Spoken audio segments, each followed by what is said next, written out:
a relação que existe entre a corrente I1, que é a corrente do estator, né? Corrente da armadura, e a corrente do campo. Tudo que tem subíndice F vem de field, que significa campo, é do circuito rotório. O EF, ele é do campo. O EF é a tensão que o enrolamento de campo induz no estator.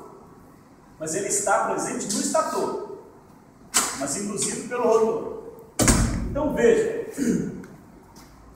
existe um valor de corrente de campo para o qual ocorre a mínima corrente de armadura.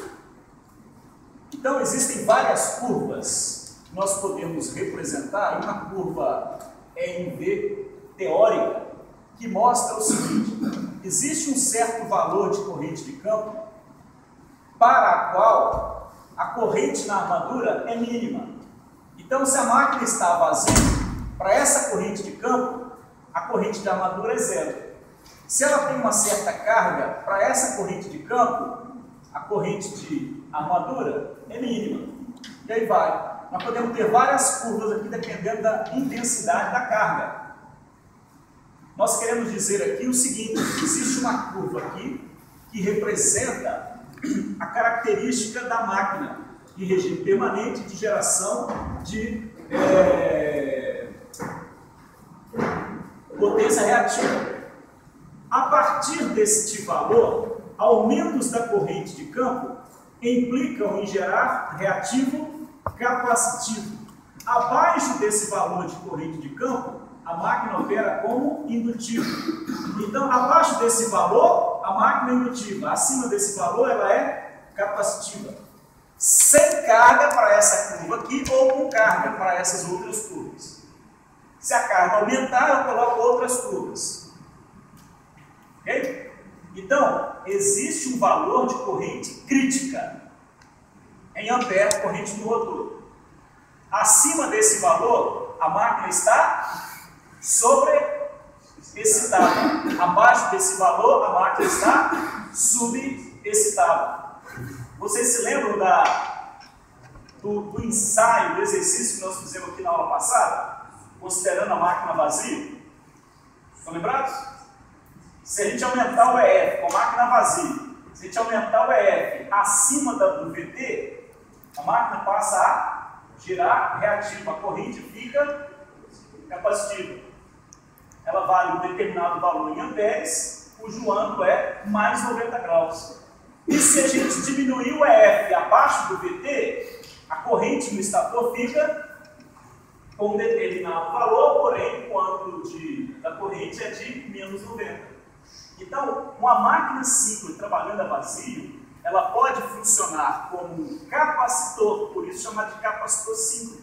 Porque a gente pode modular os valores de corrente de campo, que vai variar o valor da tensão de entreferro, que vai fazer gerar mais ou menos capacitivo.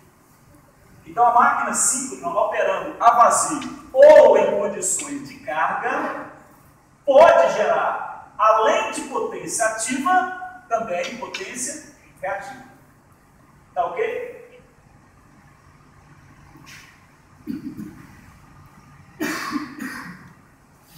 Tanto motor quanto gerador. Tanto motor quanto gerador. Sobreexcitou, gerou reativo. Subexcitou, dissolveu reativo. Motor ou gerador. Ok? Tem uma característica aqui que é a de potência, então precisamos chegar nela. Antes disso, eu tenho que falar sobre introduzir um conceito que é o conceito de ângulo de carga. O que é ângulo de carga? Estava aqui, né?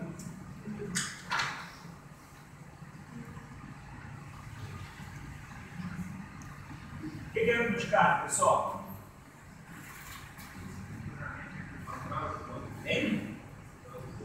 Defasagem, ângulo, entre o quê? Que ângulo é esse? O motor e a...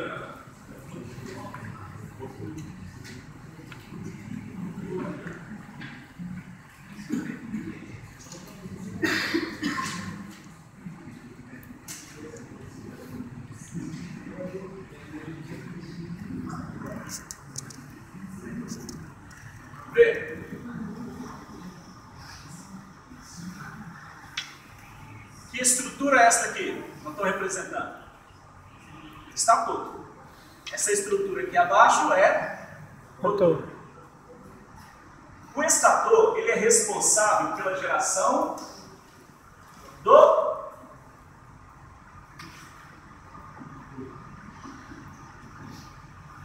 campo magnético girante.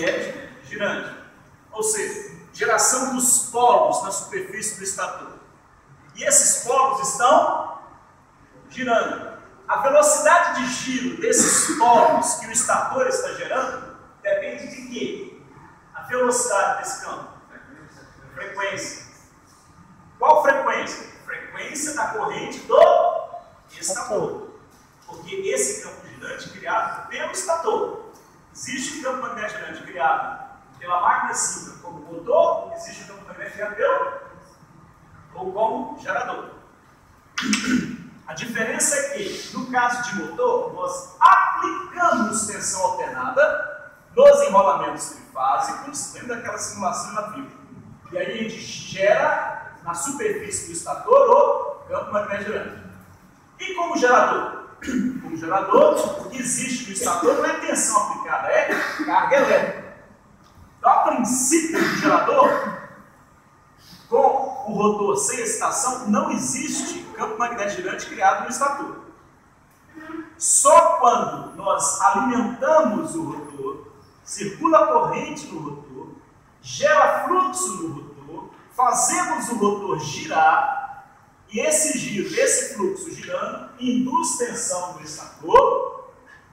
Existindo carga, a corrente vai circular pela carga. Essas correntes são alternadas e trifásicas, circulando nos enrolamentos ABC. Quando essas correntes circulam, geram o...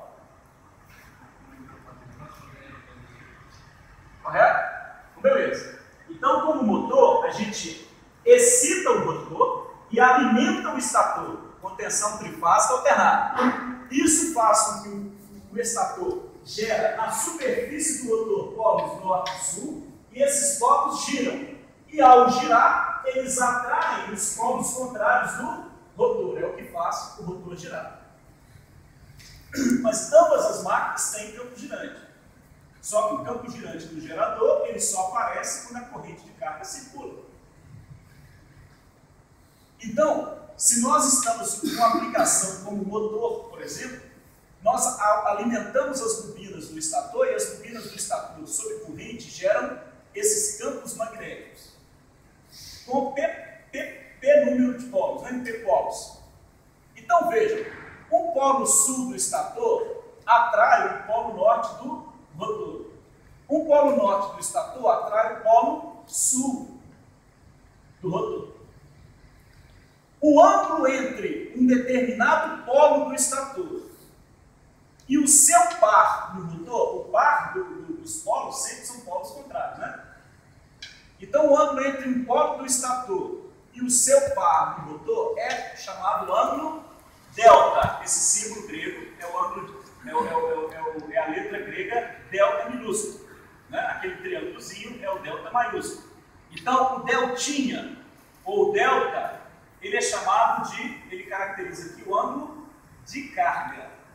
Por que ângulo de carga? É ângulo, mas por que carga? O que acontece quando esse rotor desse motor síncrono estiver sem carga? Sem carga alguma. Não estiver arrastando nada. O ângulo de carga é zero. O ângulo de carga é zero. Por quê? Isso, sem carga o rotor não fica para trás. Então o polo norte vai estar alinhadinho com o polo sul. O polo sul vai estar alinhadinho com o polo norte. Então o ângulo de carga é zero. Agora, esse rotor está arrastando alguma coisa. Ele está girando um laminador, ele está girando uma carga qualquer, um compressor, qualquer coisa. Quando essa carga aumenta, o campo girante que está girando no sentido horário, ele perde velocidade? Não. A única coisa que faz o campo magnético girante do estator perder velocidade é a frequência. Se a frequência é constante, acabou. Ele fica girando. Agora, o rotor não. O rotor é uma estrutura mecânica. Ele está girando alguma coisa. Quando essa alguma coisa, nós chamamos de carga, aumentar, o rotor tende a ficar para trás, ele pesa. Então, o campo girante continua girando na mesma velocidade e instantaneamente o rotor perde velocidade. Transitoriamente, porque os dois estão caminhando juntos. De repente, um ficou para trás. Mas a velocidade em regime permanente é sempre a mesma. O que muda em regime permanente é o ângulo de carga. As velocidades são iguais, mas o ângulo de carga vai aumentando com a carga. Então, o fato desse ângulo ir aumentando com a carga lhe imputou o nome de ângulo de carga. Ok? Então, para a gente desenvolver as equações de potência de conjugado sob condições de carga, você tem esse entendimento do ângulo de carga. O ângulo de carga é a variável que nos indica a intensidade da carga.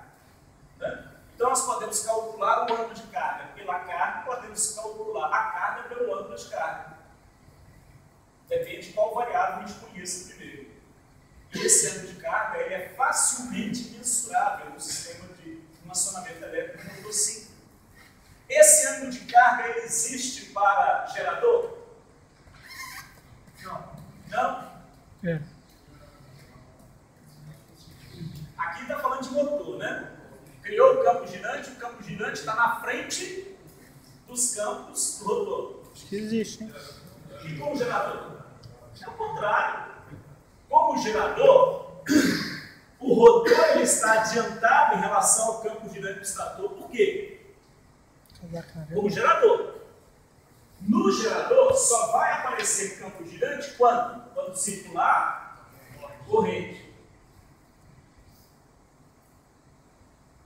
Obviamente, se houver presença de carga. Então, a corrente no estator é uma consequência das condições de carga. Quando a carga aumentar aqui, significa a impedância da carga está diminuindo. Faz com que a corrente aumente. Agora, o rotor está sendo acionado, girado pela turbina. Então, a corrente no estator que vai gerar o fluxo e vai gerar, consequentemente, o campo magnético girante, é função da carga, inversamente proporcional à carga e diretamente proporcional ao campo principal. Se o enrolamento de campo principal, se o fluxo de campo principal aumentar, aumenta o EF, que aumenta o I1, que aumenta o campo girante. Como é que aumenta a velocidade do campo girante do estator? Aumentando a velocidade do motor. Não é mais tensão aplicada. Então, o campo girante do estator é sempre uma consequência do que acontece com o motor. Entendeu? Então, como gerador, os polos principais eles estão à frente dos polos parceiros do estator. Nós vamos adotar uma referência, nesse caso a referência, a mesma referência do livro texto, e vários outros autores utilizam essa referência para a gente não perder. Existem outros autores, mesmo americanos e autores europeus, utilizam uma referência diferente.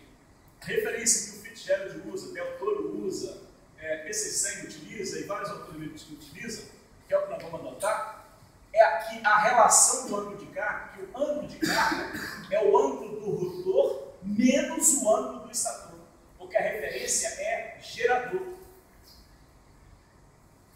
E no gerador, a referência para o campo girante do estator é o campo do rotor, porque o campo do estator, como nós vimos, é uma consequência do campo do rotor. Se a velocidade do campo do rotor diminuir, o campo do estator diminui.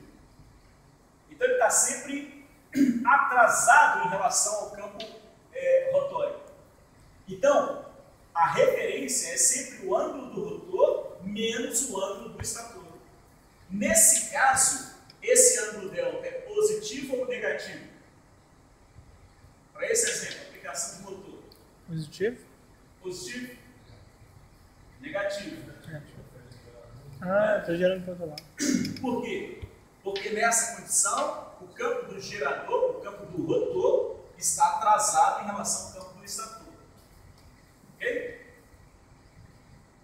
Então, o campo do rotor está, por exemplo, a 0 grau, e o campo do estator a 0 grau, e o campo do rotor a menos 20, menos 30 graus. adiantar aqui só uma observação que nós vamos vê-la matematicamente à frente. Para as máquinas de polos lisos, mais uma vez, esse rotor aqui é de polos lisos ou salientes? Salientes. Aquele rotor é polo liso ou saliente? Mas o modelo que a gente está enxergando, está desenvolvendo é de polos lisos. Tá ok, pessoal? Mas no polo saliente isso fica muito claro.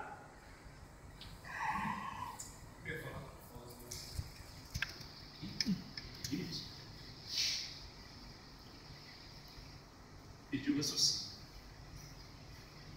Ah, sim. Para as máquinas de polos lisos, o máximo ângulo de carga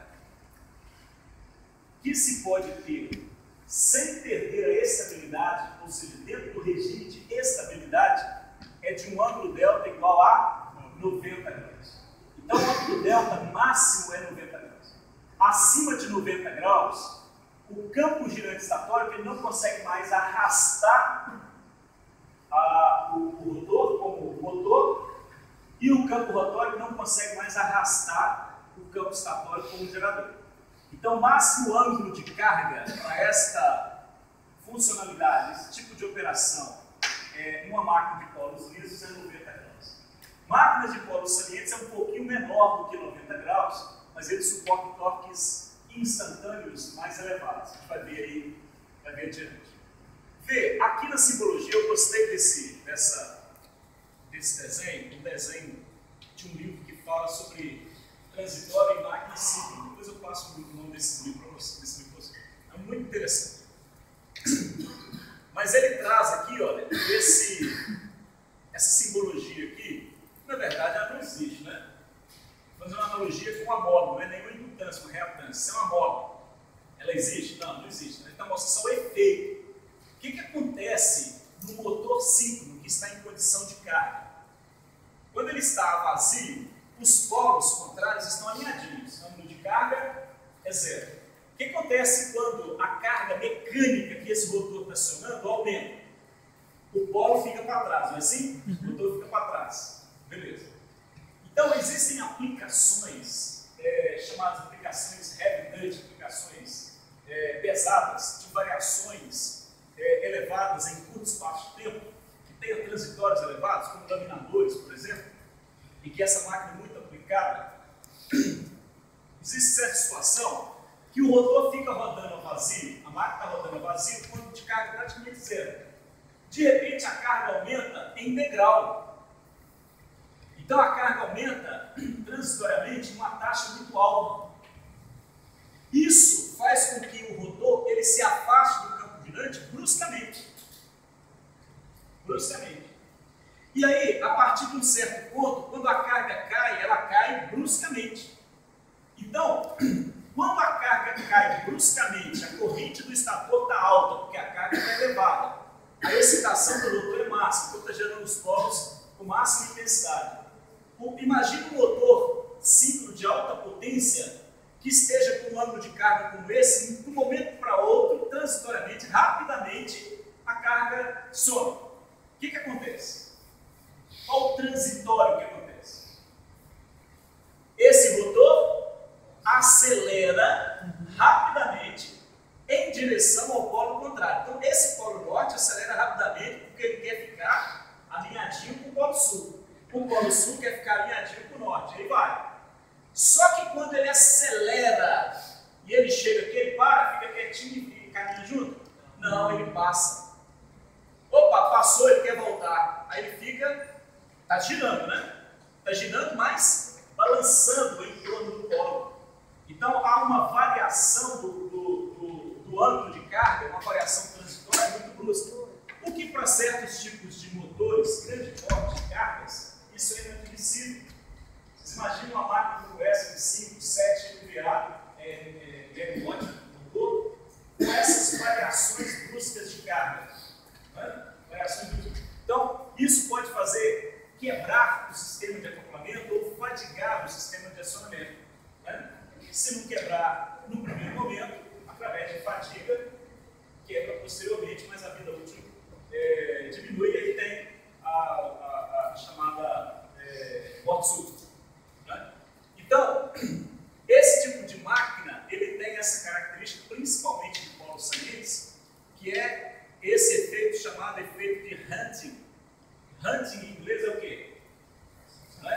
caçada.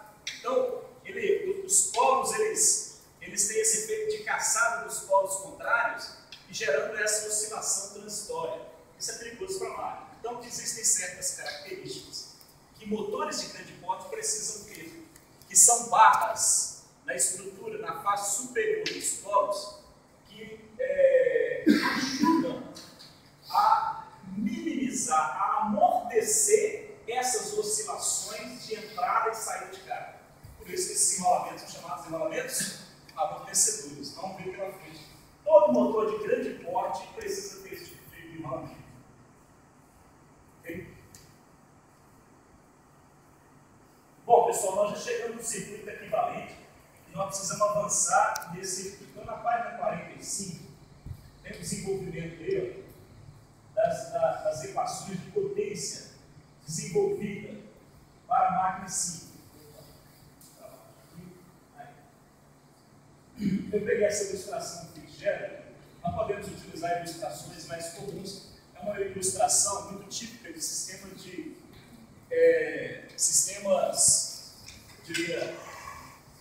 linhas de transmissão. Né? Vale dizer que essa teoria da máquina síncrona ela é muito parecida, é análoga à teoria de linhas de transmissão. As equações que nós vamos desenvolver aqui, elas podem ser aplicadas a sistema de linha de transmissão trifásico. Ela tem essa analogia. Né? Por quê? Porque na máquina síncrona, na representação do estator, nós temos a tensão induzida pelo rotor, que é o F, não é? E aí nós temos a reatância síncrona e a resistência do enrolamento. Aqui. Esse é o circuito equivalente. Aqui a tensão terminal. Okay? Analisando essa máquina, operando como motor, a gente aplica uma tensão nos terminais dela e internamente em seus enrolamentos aparece uma tensão induzida. Induzida por quem? Pelo estator? Quem é que induz o F? O rotor. Então, existe uma tensão induzida no enrolamento do estator que é independente da tensão aplicada no próprio estator. Então, na bobina do estator, de uma determinada fase, existem duas tensões independentes que interagem entre si. No estator existe uma resistência e uma reatância. De um lado tem a tensão induzida, do outro lado tem a tensão aplicada. Elas são independentes. É uma estrutura típica de uma linha de transmissão. Não é?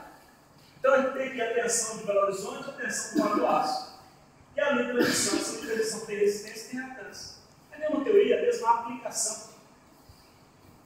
Ou seja, é o estudo do comportamento da corrente e a correspondente potência com as variações das tensões independentes na mesma bobina. É aquilo que está falando no ano passado. Se nós mantivermos o EF constante e variar o VT, o que acontece? Se a gente mantiver o VT constante e variar o F, o que acontece? São duas tensões no bobinado. Se essa aumenta mais do que essa, vai afetar essa tensão?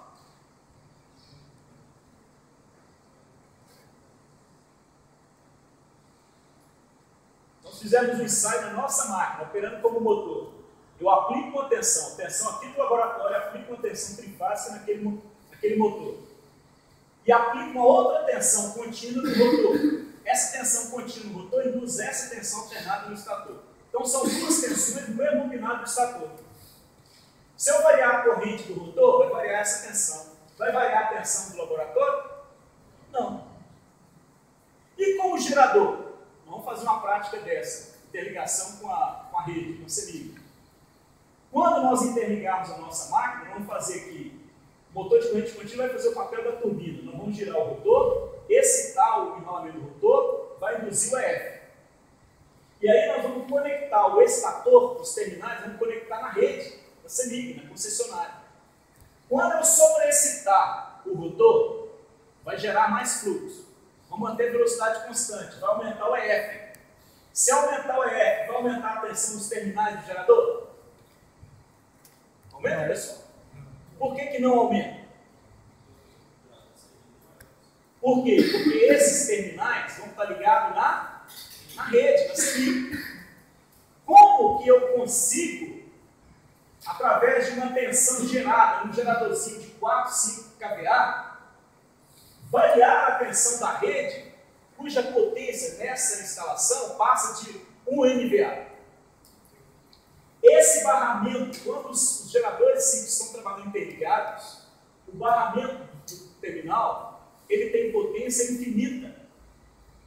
Então, as variações de tensão interna induzidas pelo rotor não fazem efeito na tensão terminal, nem na frequência.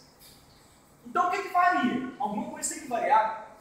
O que varia aqui dentro é corrente.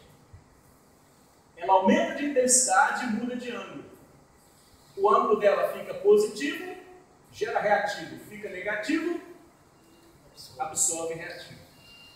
Então, pelo fato de ter duas tensões independentes, a máquina síncrona pode trabalhar regulando o fator de potência. Por quê? Porque ela tem capacidade de gerar reativo. Quando é que ela gera reativo? Quando a tensão de entreferro for maior do que a tensão terminal, mais a queda no estator. Se tiver vazio, a corrente do estator praticamente não existe. Então, basta fazer a tensão F maior que VT, ele já gera reativo. Mas se ele tiver com carga, essa tensão tem que ser maior do que o VT, mais a queda que tiver no estator. Isso se chama sobreexcitação da máquina. Então, como é que a gente calcula a potência desenvolvida ou gerada pela máquina? A potência desenvolvida e gerada pela máquina a partir da corrente 1. Como é que a gente calcula a corrente 1, pessoal? A nossa referência, ela sempre vai ser a tensão terminal. O ângulo da tensão terminal é sempre zero. Ok? Nós podemos fazer uma análise aqui como motor ou como gerador. Se for gerador, a gente imagina que a corrente ela saia da bobina para a rede. Claro que é alternada, né? Ora ela sai, ora ela volta. Está falando do módulo, da potência. Então a corrente 1 é igual à corrente F na análise como gerador. É igual a corrente, a tensão é F menos a tensão terminal dividido por quem? JR1 R1 mais JXS. Correto? Vocês me ajudam bastante, se vocês concordarem, no primeiro momento, a gente fazer o R1 igual a zero. Ele é baixo, mas ele existe. No primeiro instante, vamos colocar igual a zero. Depois a gente introduz o R1 e fica tudo normal. Só para facilitar o nosso cálculo. Se o R1 for igual a zero, desprezível, e isso é uma aproximação bem razoável, né, nós podemos dizer que o I1 agora ele vai ser o quê? Ele vai ser o EF sobre JXS menos o VT sobre JXS. Ok. J é ângulo de 90 graus. Se a gente passa ele para cima, vai ficar como? EF. Opa, qual ângulo é F? Eu esqueci. Qual ângulo é F? Delta. Por que o ângulo do EF é delta, hein, pessoal? Só por isso? Isso. O EF ele é induzido pelo rotor. Então, a tensão induzida pelo rotor, ela herda a intensidade da tensão e o ângulo. Então, a tensão induzida pelo rotor está aqui. Então, se o ângulo estiver, o rotor estiver atrasado, a tensão induzida na bobina por esse rotor também vai estar atrasada no mesmo ângulo. Se ele estiver adiantado, a tensão induzida vai estar adiantada no mesmo ângulo. Então, o ângulo delta é o ângulo da tensão induzida. A tensão terminal, o ângulo da tensão terminal é zero. Então aqui nós temos o delta. Então, passando o J para cima, isso aqui é a mesma coisa de dizer, né, pessoal, que é XS com ângulo de 90, né? O ângulo de uma reatância é 90 graus. Ok? Então, passando isso para cima, vai dar EF delta menos 90, dividido pelo módulo de XS, menos V terminal, tensão terminal, com o ângulo de quanto? Menos 90, dividido pelo módulo de XS. Agora, como é que a gente calcula? Como é que a gente calcula a potência ativa? Potência ativa P é o que, pessoal? É tensão vezes corrente vezes cosseno do ângulo da corrente. Aqui nós achamos a corrente, mas a corrente vezes cosseno é diferente. Então, nós podemos dizer aqui o seguinte, olha, o I1 cosseno θ vai ser o I1 com toda a parcela real dessa equação. Né? Então, vai ser EF, aqui, ó, EF vezes cosseno desse ângulo, delta menos 90, dividido pelo módulo de XS, menos V terminal sobre o módulo de XS, cosseno de menos 90. Olha que beleza. Tudo isso ajudado pelo fato de a gente considerar o R por enquanto igual a zero. Né? Então, olha, I cosseno delta, θ, é igual a quê? O que é F XS? Opa. O que é cosseno de delta menos 90? O que é cosseno de delta menos 90? Cosseno de um ângulo menos 90 é igual a quê? Seno desse ângulo. Né? A relação dos senos e cossenos é justamente 90 graus. Então nós temos EF seno de delta menos VT. O que é cosseno de 90? Hein? Cosseno de 90 graus. Zero, né? Agora, o que é potência, pessoal? Potência é a tensão vezes corrente vezes cosseno delta. Qual é a nossa referência de potência? A nossa referência de potência é a de saída, é a tensão terminal. Sempre assim.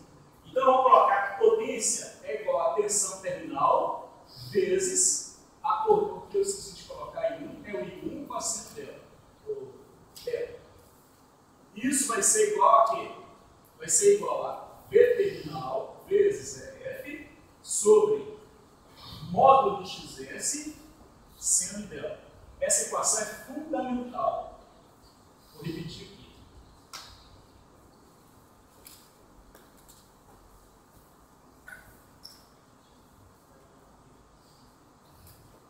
Se vocês não quiserem anotar, não precisa. Está na apostila, está no livro, está.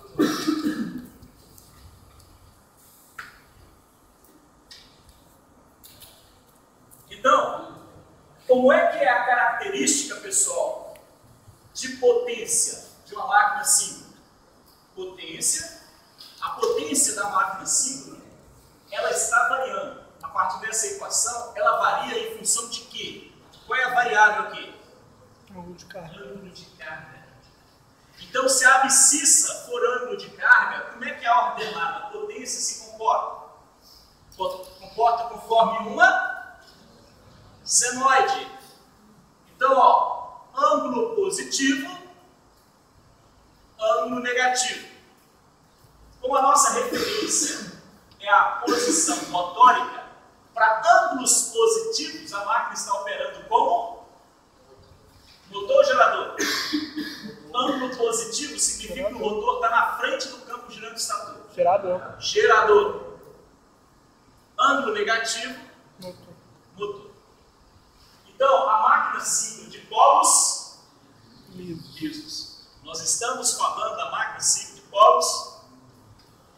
Não vamos esquecer. Tudo que nós estamos falando aqui é polos lisos. Nós só vamos falar das equações de polos salientes para a segunda prova. Polos salientes.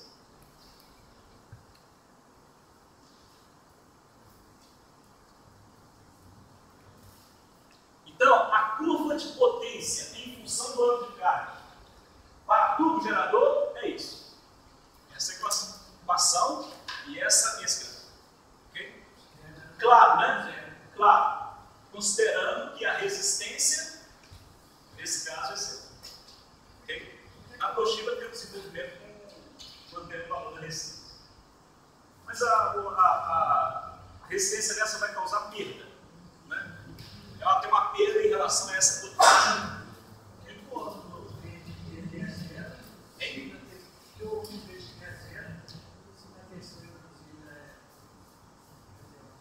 A referência é zero, a tensão terminal. O ângulo do EF é delta. Por quê? Porque o ângulo do EF, ele segue o motor. Se o motor estiver atrasado, delta é negativo. Se o motor estiver adiantado, delta é positivo. Então, toda vez que você, por exemplo, na lista, tem um exercício que diz o seguinte: calcule potência, você calcular a potência, tem que achar o EF, não é? Você tem que achar o EF também, a partir de um certo ângulo de carga. Aí eu pergunto, essa máquina está operando como motor ou como gerador?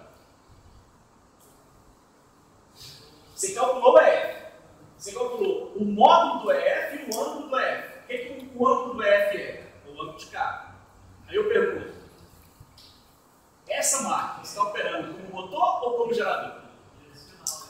Hein? Depende do sinal do EF. Só. Se o EF for positivo, ele está operando como negativo, motor. Isso é o que discrimina a máquina, que diferencia a máquina operando como motor e gerador. Só.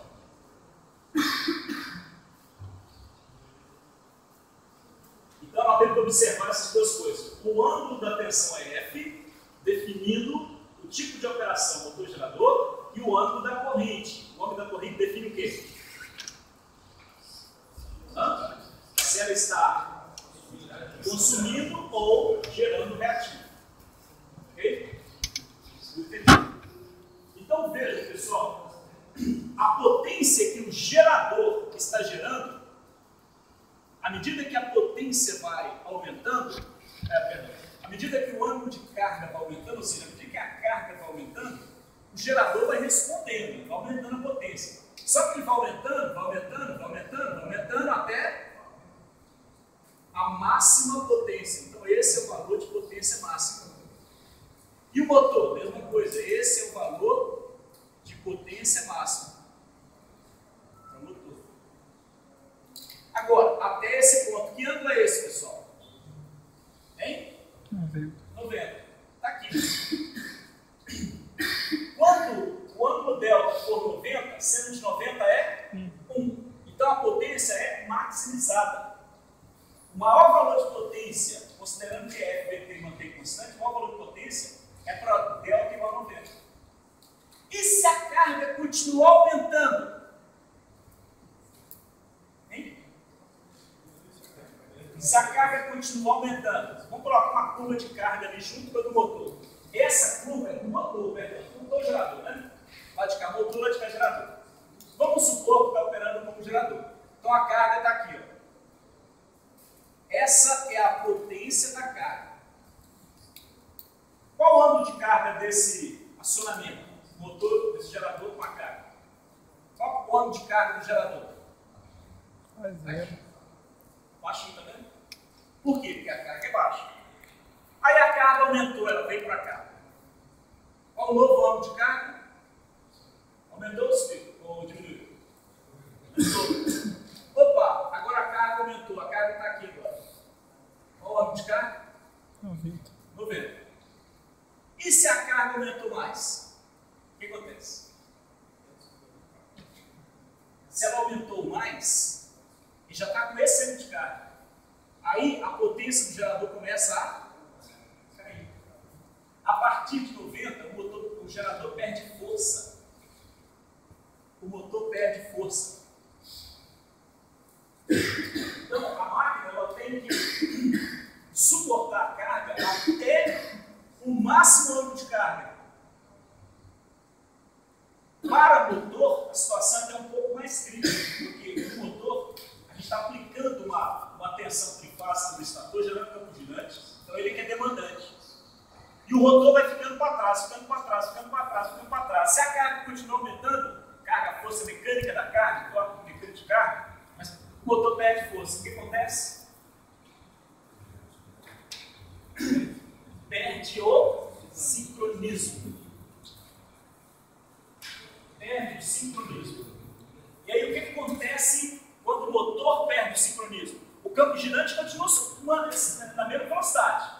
O rotor começa a vibrar. Porque o campo girante começa a dar capote.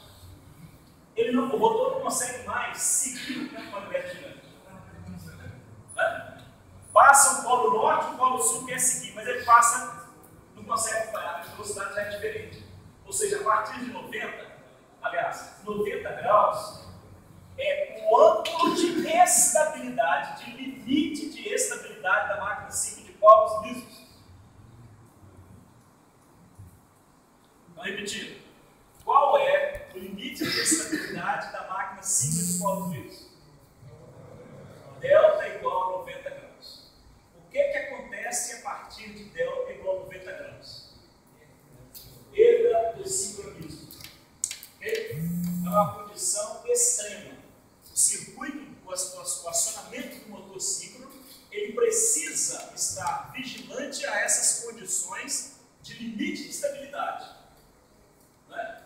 Limite de estabilidade. Aproximando esse limite de estabilidade, tem que ter alguma atuação para retornar ao limite de controle razoável. Né? Tem que desarmar o estator. Então quer dizer que a máquina síncrona nunca fornecia potência máxima ou segurança? Potência máxima sempre no limite de estabilidade. O motor, eu diria que não. Muito perigoso. Muito perigoso você trabalhar com o motor síncrono no limite de estabilidade. Gerador então pode chegar. Hein? Gerador pode chegar. Agora tem um detalhe, né, Tiago? Se você estiver, e a gente faz isso aqui, se você estiver trabalhando com o motor síncrono acionado por um inversor de frequência ou um ciclo-compressor, o que acontece quando você estiver trabalhando no limite de estabilidade do motor? E o ângulo que a carga aumentou um pouquinho mais, o que você faz? O motor tende a perder velocidade. O que você faz? Diminui o campo magnético girante. Você abaixa a frequência. Por quê? Porque o limite desse ângulo é o ângulo dela. Então, quando você perceber que o rotor vai perder velocidade, vai perder o sincronismo, você abaixa a frequência. Porque aí o campo girante volta para onde o rotor está. Já que o rotor não consegue mais acompanhar o campo girante, você volta o campo girante para onde o rotor está. Para não perder o sincronismo. Então, aproximou de 90, abaixa a frequência para ele conseguir retomar uma condição de estabilidade. Sempre assim, sempre controla a frequência. Então, o acionamento da velocidade variável dificilmente vai perder. Eu não sei se o controle se perder. Né? Mas o controle já prevê isso. O motor, quando ele perde sincronismo, como você falou, né? Fica vibrando. E o gerador? A tensão fica oscilando? Se o gerador perde o sincronismo, a potência gerada do gerador perde o sincronismo, a tensão cai. Por que a tensão cai? Isso aqui é o que está alimentando a carga, né? Então não tem jeito. Porque aí uma condição de dependência se a máquina está interligada ou não no sistema. Se ela estiver interligada no sistema, isso aqui ó, é a tensão do lá dentro, não se altera. Aí, o campo girante é a função da tensão aplicada. Se o ângulo de carga passa de 90 graus, ele perde sincronismo. Porque nesse caso, a tensão não cai. Porque a tensão é da rede. Né? Mas aí ele começa a absorver corrente muito alta. Agora, tem a questão, se é gerador, tem a questão do nível de potência do gerador, né? Da turbina.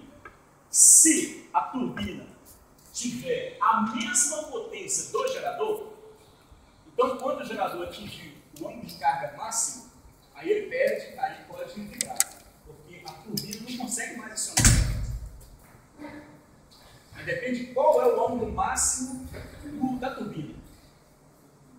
potência máxima da turbina. Então, a gente vê condições, por exemplo, na usina de... Fala, Santo Antônio lá. Porto Estrela. Na usina de Porto Estrela, não tenho certeza se é Porto Estrela ou se é aquela que está a montante dela, mais antiga. A potência da turbina é menor que a do gerador. Então, em momento algum, você não pode nem atingir o ângulo máximo do gerador. Porque antes disso, a turbina já saturou. Ela não consegue mais desenvolver potência. Então, você tem que limitar a potência do gerador em função da turbina. Então, ele nunca vai chegar a 90. Agora, se a potência da turbina, aí nesse caso, se o gerador ultrapassar o ângulo de carga máximo, aí a turbina perde velocidade.